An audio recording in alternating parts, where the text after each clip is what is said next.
It's time for the Hockey Minute, your source for all of today's hockey news with some opinion. Strap in for the fastest news in the NHL.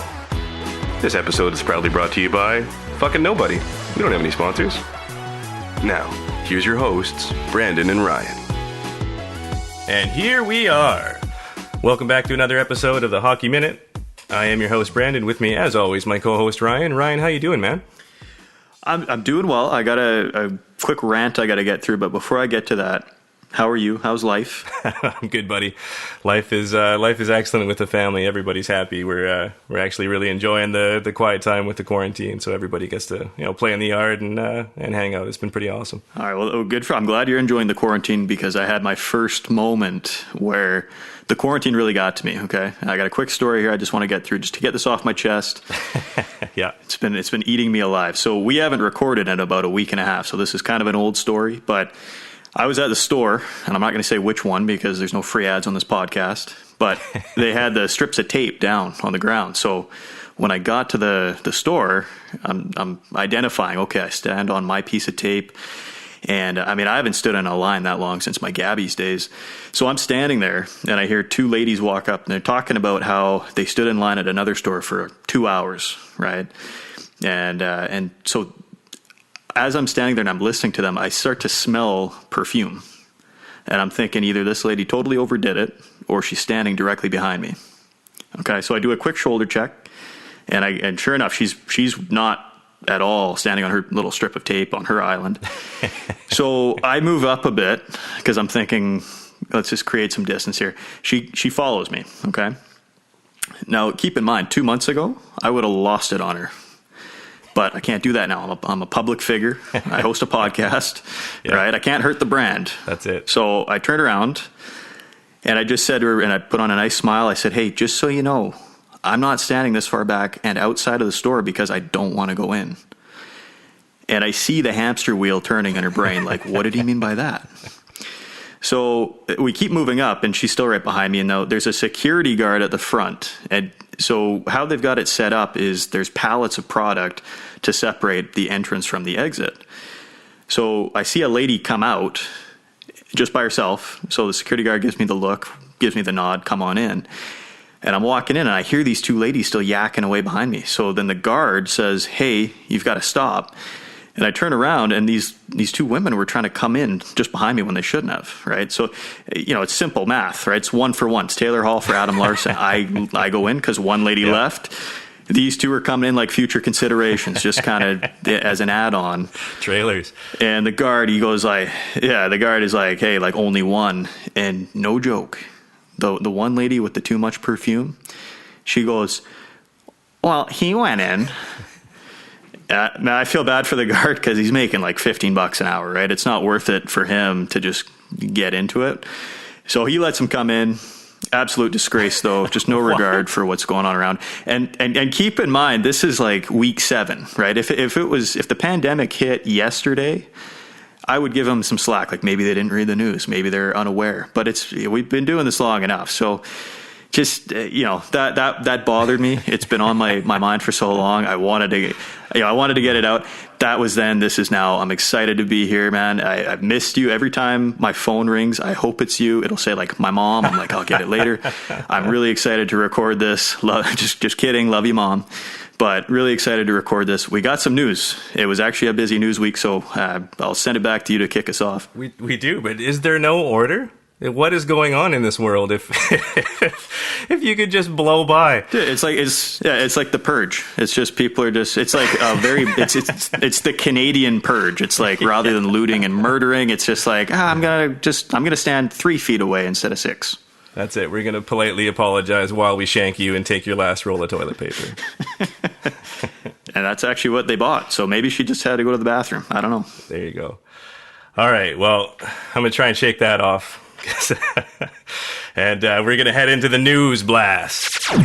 All right, so the NHL is making its case for a June draft. Oskar Lindblom is undergoing final cancer treatments. George Laraque diagnosed with COVID-19. Graysen from the 2018 Humboldt Broncos is committed to the Northland College in the NCAA. Elvis Merzlikins signs a 2-year, $8 million deal with the Columbus Blue Jackets. Jaroslav Halak has signed a 1-year, $2.25 million contract extension with the Boston Bruins. John McDonough was fired from his president's role with the Blackhawks. The NWHL expands to Toronto. Ivan Provorov is training to fight Rocky. Mats Zuccarello isn't happy with the Rangers' treatment of Lundqvist. And Matt Tkachuk thought he might have been drafted by the Edmonton Oilers. Let's get on with the show. All right, Ryan. So the NHL is making its case for a June draft online. And I think that's obviously going to be the first time this has been attempted with the NHL. But I believe they just tried this with the NFL, did they not? Yeah, they did, actually. And how did that go? Well, it was hilarious. I mean, it makes for great viral moments. And I think the NFL, it's different breed, right? But I was thinking, what would you like to see in the NHL? Because I had this vision, if they're doing it like how I think with Bobby Ryan, I heard an interview with him recently. He was talking about his draft, and that was 2005. There was the lockout, and he said that they only took the top 20 ranked skaters, and they went to like a Hilton hotel, and that was the Crosby draft. So I was thinking you got to imagine they're going to have the top 20 to 25 ranked people on this call. Maybe they have everybody, I don't know, but you got to pretty much guarantee the top 20 ranked are going to be picked in the first round, and then after that it's a bit of a crapshoot. Some guys fall, some guys they jump up.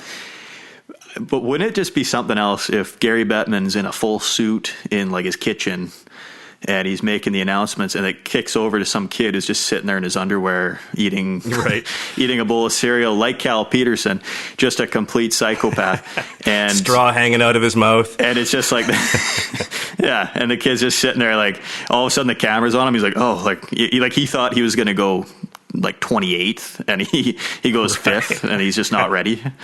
Yeah, see, I think they're going to have to find something to be prepared, because obviously that would be less than ideal. I saw some funny clips of the NFL draft of some mom dragging a overzealous girlfriend off of the face of a boyfriend who'd just been drafted. I think the NHL is a little bit too classy to have something like that happen. I think there'd probably be a ruler across the head before they got to that level, but I'm really hoping we're going to see some caught unaware people, maybe some pantsless fathers walking through the back of the shot, going to get a beer, watching the draft, something like that. It cuts into like one kid getting drafted. He's got 3 girls all over him. Like none of them are his sister. It's just he's just like he's like, this is my life now. I think I'd be more worried if his sister was all over him. Well, yeah, but I just picture some kid. He's just got like 3 gorgeous girls. He's just like. Lou Williams of the NHL. That's it.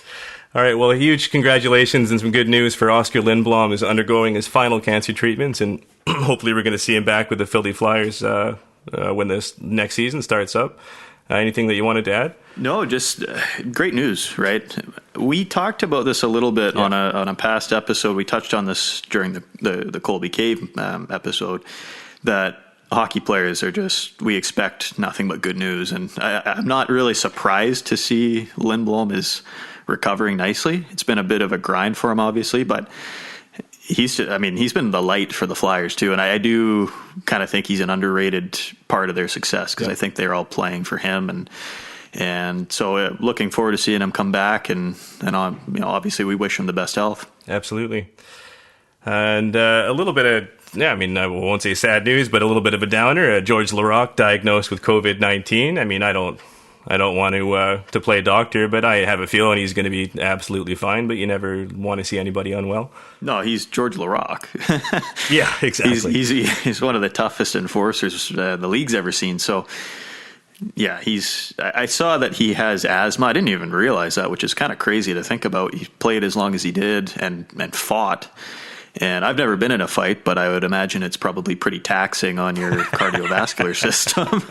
So I would be told. So the fact that he seems, the picture of him, he looked very upbeat too, and it tells me that he's not overly concerned. He's just gonna get through this, and he's a very positive guy. So absolutely.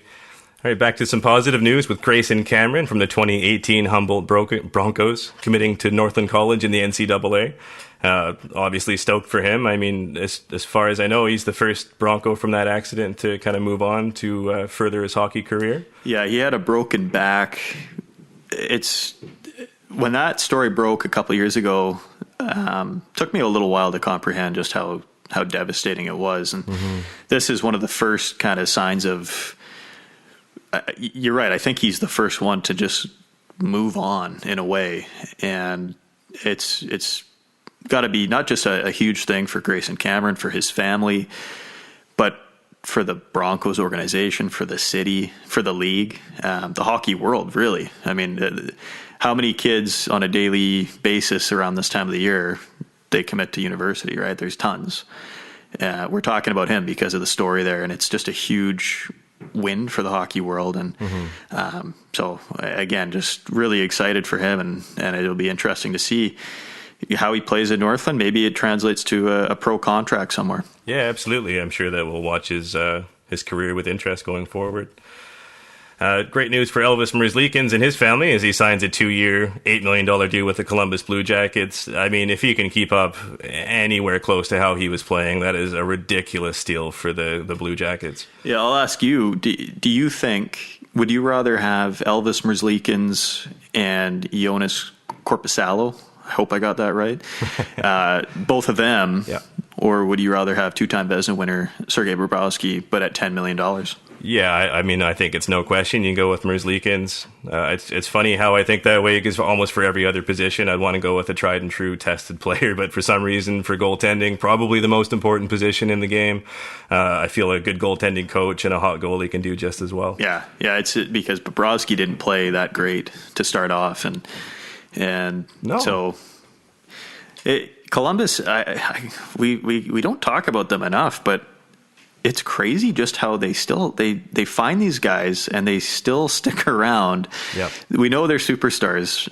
Dubois, he's going to be a star. Yeah. Seth Jones, Zach Werenski, but they have these guys that just come out of nowhere. Merzlikins is I don't even think he was drafted. I could be wrong on that, but he comes in and he lights the world on fire. So hopefully it's a Jordan Binnington type situation where he gets the contract. He's going to be getting better as time goes on, and Columbus is just still sticking around in the Metro. Yeah, absolutely.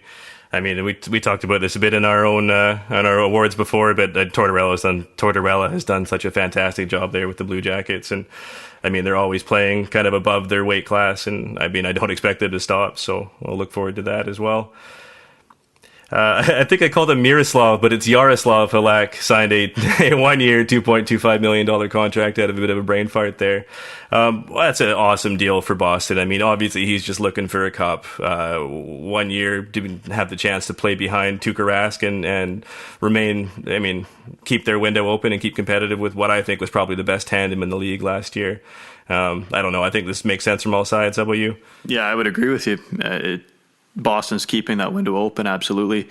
And for Halak, he's an older guy. I think he was drafted back in 2003, 9th rounder, which they don't even have those anymore. And so the fact that he's still around 17 years later, and it's a great deal for Boston because it gets, they're not committing a super long-term deal to him. Yeah. And I think it makes sense for him too, because he's at that stage in his career where he's still a great goaltender. If next year Boston gets off to a slow start and maybe they're out of the playoffs or they're not looking like they're going to contend, it's easy to move that kind of a contract if he says, hey, I want a shot at a cup, send me to a place where I'm going to have a chance to back up and maybe step in and be a starter in case of an injury. So it's a good move for both sides, as much as I hate it, because like Boston is just everything goes right for them. Yeah. So yeah, I mean, I don't know. Nobody's going to cry for them if they have a San Jose type year, but I don't see that coming for a long time, which kills me. John McDonough fired from his president's role with the Blackhawks. I mean, this is actually kind of a surprise to me, considering how successful the Blackhawks have been under his tenure there. I mean, I guess everybody's kind of hired to be fired in the executive roles for the management teams for the NHL teams, but I don't know. I was a bit shocked. How about you? Yeah, it's crazy because you hit the nail on the head, right? The executives, they usually survive. It's always it's players get shipped out, then coaches get fired, and then it's like Stan Bowman's been there probably close to the same amount of time. Yeah. John McDonough can look back on his tenure with a lot of pride and 3 cups. And the last couple of years were rocky, but it's no different than players, right? As an executive or a coach, or even if you're the athletic trainer, you just want to win. And so I'm sure he'll get picked up somewhere. It's obviously teams right now aren't really looking because nobody knows what's going on. Nobody knows what's going on anymore, but I don't think he's losing any sleep. I mean, it sucks to be let go, but 3 cup rings will help you. Oh yeah, I'm sure he's going to land just fine anywhere that he wants to. Should he choose to stay in the in the hockey realm, right? He'll be just fine. Yeah, and the social media comments that I found just regarding this were crazy. Like, so many people thought that one tweet said usually someone that accomplished gets a gold watch, ceremony, and the right to quote unquote retire. Feels like there's more here. And like, Stan Bowman is kind of a polarizing figure because when Joel Quenneville was fired, fan base seemed to say that was the wrong decision, that Stan Bowman needs to do a better job with what he's been doing. Mm-hmm. And now it's kind of the same reactions online with John McDonough being fired. It's like people were saying, of all the things that are going wrong with the Blackhawks right now, is the marketing and the business side the biggest problem? It's so you kind of wonder what's going on in Chicago. I mean, the ownership seems to have faith in Stan Bowman, but it seems like the fan base is kind of like, what's this guy doing? And so, you know what? The thing is, Joel Quenneville went off to Florida, coached them to a pretty successful year. I mean, they could have been better, but I feel like John McDonough is going to do the same thing. He'll get scooped up and help a franchise out majorly. Yeah, I mean, absolutely. I think Stan Bowman has been involved in the Chicago organization since he was in utero. So I think they're pretty hesitant to get rid of him there, but everything probably falls off his shoulders on everybody else. I've heard that there was some meddling maybe involved in some of the trades that went on that Stan Bowman gets blamed on, like the Artemi Panarin trade and for Brandon Saad and stuff like that. So anyway, moving on, the NWHL is officially heading to Toronto. They're going to be the league's 6th team, yet to be named. Going to be led by Digit Murphy as the team's president. One of the most polarizing people in women's hockey. Yeah, it's going to be a good move, right? Hockey, I hate to say it, but Toronto is kind of the epicenter of all things hockey. Uh-huh. And they come in as the 6th team. So there's the Connecticut Whale, there's the Minnesota Whitecaps, there's the Metropolitan Riveters, which is in New Jersey, Boston Pride, and the Buffalo Buttes. So Toronto's coming into the league is pretty central. But what was interesting was actually, I was reading that in the last NWHL draft happened just recently, and Toronto, I guess, was gifted the first overall pick as the new franchise, and they traded it to Boston because the woman that was going to go first overall was a Boston, I think she went to Boston College or Boston University, one of the two. And it was such a disparity with the NWHL versus the NHL, because I can't imagine Jack Hughes getting picked first overall, and he's a Florida native, him being picked by, if he got picked by Edmonton, him saying, well, that's kind of far. I can't uproot my life. Right. I got to stay in Florida. So, trade that pick to Tampa so I can stay here. Yeah. So, but for Toronto to get a team, though, I think it makes absolute sense. I think that's going to help the women's game grow, to be honest, in just a city that size, who's hockey crazy. And as we've seen with the Toronto Raptors, the Leafs aren't the exclusive number one team. Obviously, they're going to be the team everyone watches, but the Marlies won a Calder Cup in the last few years, and people were really excited for them, and people really got behind the team. And so if and there's no name yet for this Toronto team, but if they can have some success, I fully expect that people will start to, pay more attention to them and get behind them and rally behind them. And then the Leafs can continue to toil in mediocrity. Yeah, I mean, one criticism I've heard about the Toronto market is it's more of a Leafs market than a hockey market. So I am very curious to see how it plays out, if they're going to have attendance. I mean, if they have a middling few seasons, which wouldn't be unexpected, they're an expansion team, right? Who knows how they're going to be built? So are they going to have the support they need? Yeah, I think though with it is, like I say, it's so hard for these women to just pack up and leave, right? If they've got a full-time job, you can't just be drafted by, I mean, in some cases, a different country now that there's a Toronto team. Yeah. So the one thing is you got to imagine they're going to be picking up a ton of local talent, because I would imagine even for the women that play in the Olympic stream, you probably want to live in a place like Toronto with all the resources that's there. So who knows? Toronto might come in. They might be the Vegas Golden Knights of the NWHL, and they might they get a ton of studs, and they come in and they set the world on fire. So it'll be interesting to see. Yeah, that's a really interesting point about their geography. I hadn't actually considered that. It almost parallels the early Montreal Canadiens when they just scooped up all of the local French talent and smoked the league, and they were like, "What? It's fair." It's like, "Oh, fuck you." What the fuck is this? Yeah. So maybe we'll see more of that. Yeah, there's a 12-year-old girl playing in some league in the Greater Toronto area, and this Toronto team's already signed her to like a lifetime deal. Like, snapping her up now, exactly. Snapping her up now. Yeah, yeah. It's like Scientology. It's a 1,000-year contract. She's fucked. All right, so. Ivan Provorov, I mean, I joked a bit in the news blast. He's training to fight Rocky, but seriously, this kid is a monster. He's training 6 hours a day with his billet family, trying to prepare for the season. And what I really wanted to bring up about this is that there's going to be a wild disparity between the players when they're all returning to play these. If it's just the playoffs they're coming back for, it's going to be insane to see guys like Provorov versus, I mean, whoever, Virtanen or Ovi or whoever is out there just celebrating more than what. So I like how you lumped Virtanen in with Ovechkin as if that's the same thing. Yeah, same build. Same caliber. Yeah, exactly. That's about it. Or not Virtanen, sorry, but Provorov. Recent interview with Kevin Hayes, he talked about just how insane this kid is with his training, and I wish I loved anything like Ivan Provorov loves training, apparently, because when he's putting in 6 hours, I don't even put in 6 hour days at work, and I'm scheduled 8 hours. So the fact that he's out here and in the middle of what we're dealing with, for him to stay, I mean, how many guys went back to their hometowns and just kind of shacked up with their wives and their kids and are just kind of, Brendan Gallagher's out here making TikToks, and some guys they got a nice property and they're just lounging by the pool, and he's staying with a billet family, which is crazy because he's like 24 and he's just training 6 hours a day. So I agree with you. I think when the league starts up again, he's probably going to be the second coming of like Bobby Orr. Yeah. And it'll take some time for other players to catch up. But I mean, what do you think he's doing though?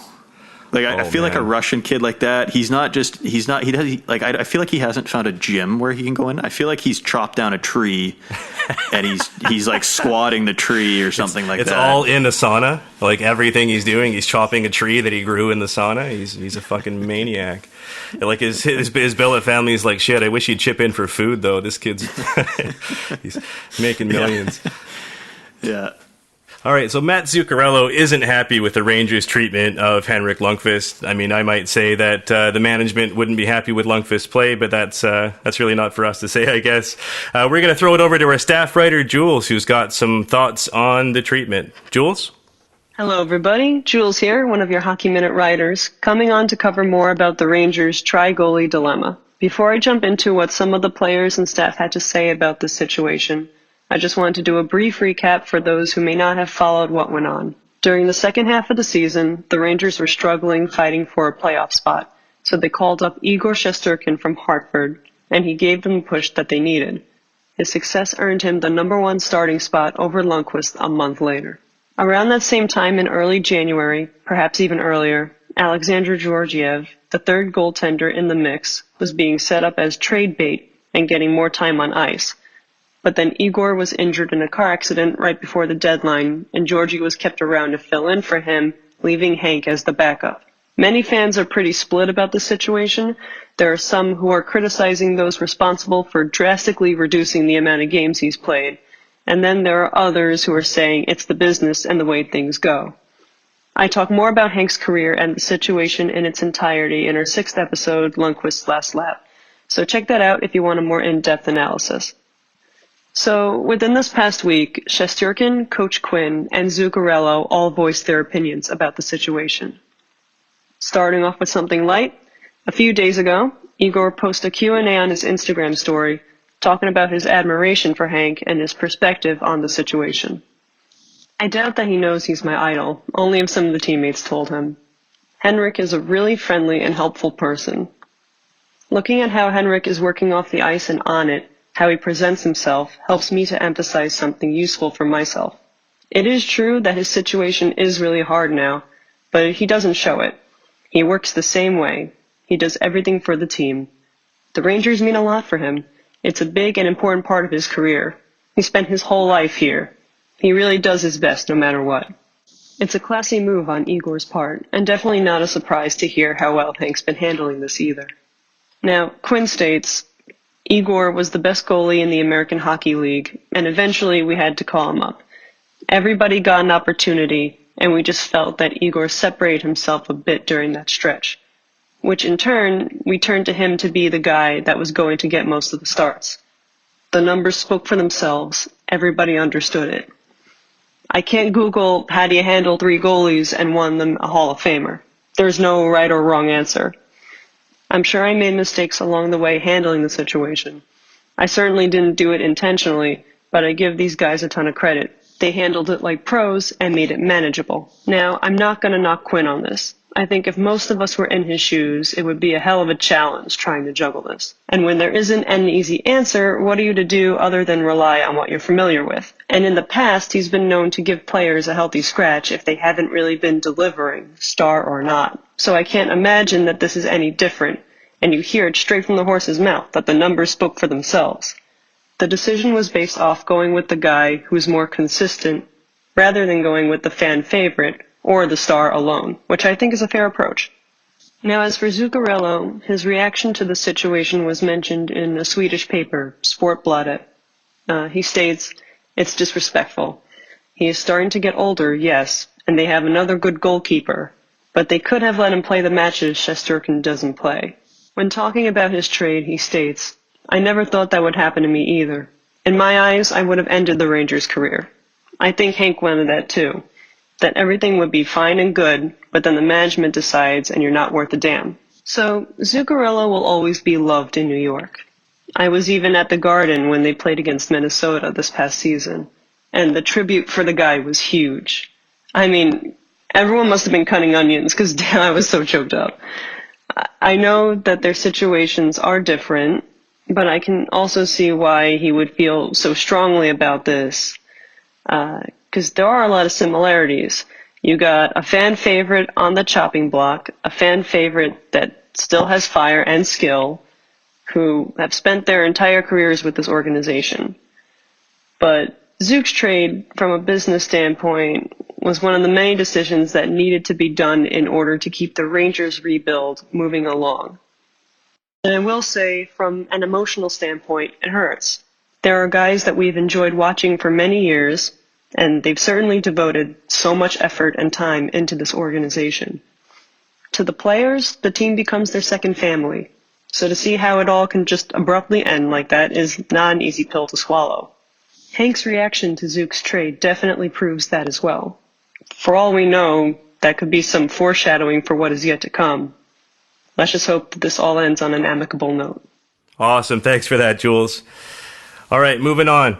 Matt Tkachuk thought he was going to be drafted by the Edmonton Oilers. In an interview with Overdrive, Matt Tkachuk said, quote, going through the whole draft process, I'm thinking of myself as a pretty good player at the time. You can ask anyone in the Flames organization. I thought it was going to Edmonton. After the draft, after all that stuff, I thought it was kind of a slam dunk to go fourth that year. So, quote, the only people that saw it were me and my mom. So we were like, all right, we're going to go to Edmonton. Then Pierre-Luc Dubois went third overall, and you just see those phones start ringing like crazy at the Edmonton table, he added. They threw a jersey underneath the table, looked like they stripped off the name, then gave the jersey to Puljujarvi with the next pick. So, I mean, I just wanted to touch on this, because how insane would it have been for Tkachuk to go basically anywhere else other than Calgary?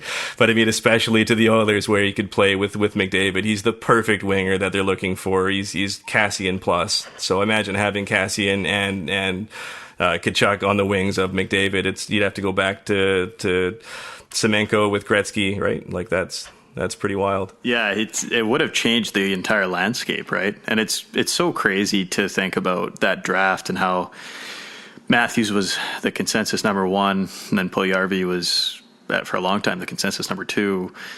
And obviously Columbus, they saw something in Dubois that most people must not have. But to think, I mean, yeah, if Tkachuk's on the Oilers, he's probably still a 60 to 70 point guy doing what he's doing. Yep. And just create more space out there. And probably the most annoying tandem with Tkachuk and with Kassian together. Oh yeah. Maybe Edmonton doesn't even keep Kassian for all I know. I have no idea, but it's got to be one of those things. Edmonton, they got to be kicking themselves a little bit here, because the guy that they drafted isn't even in the NHL. It doesn't sound like he wants to play for them.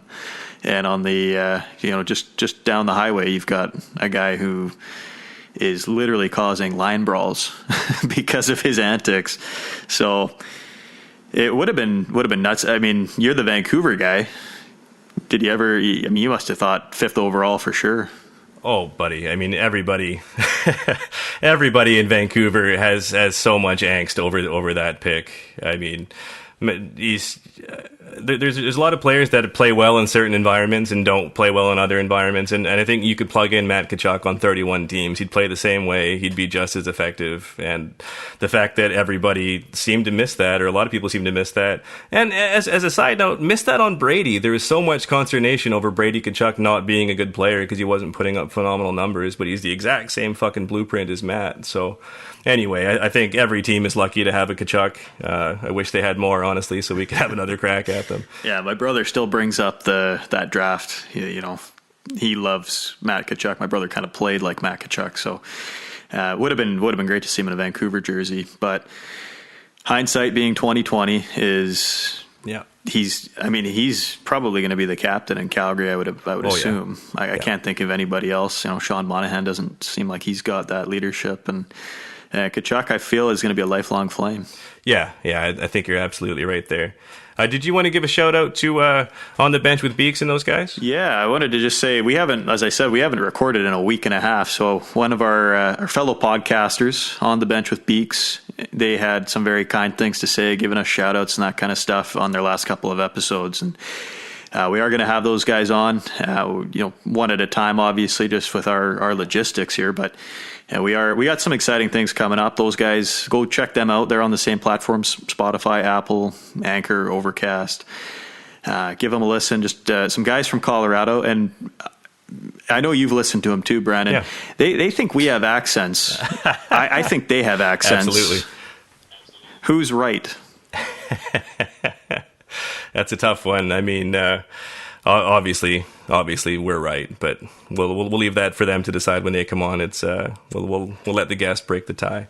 Yeah, like it's they say we have a certain twang, and I don't hear it myself. Yeah, but we've got some exciting stuff coming for our listeners. We've got some great interviews lined up. It's a really exciting time with our podcast, just moving forward. So keep listening, and thank you for all the support that everyone's given us, and check us out on all of our social media platforms as well: Facebook, Instagram, Twitter, at the Hockey Minute. And you got anything you want to finish up with? No, man, that was awesome. I just want to give a big thanks to Jules for coming on and giving her thoughts about Zuccarello and the Lundqvist situation. Thanks, Ryan, for another nice chat. I'm Brandon, and we'll catch everybody next time on the Hockey Minute. We'd like to take a second and thank you, the listener, for joining us. And a big thanks goes to our writers and production team, Jules, Mark, and Matt. We couldn't do this without you. That's going to do it for us. This is Brandon and Ryan. We'll talk to you next time on the Hockey Minute. This is what prepared looks like.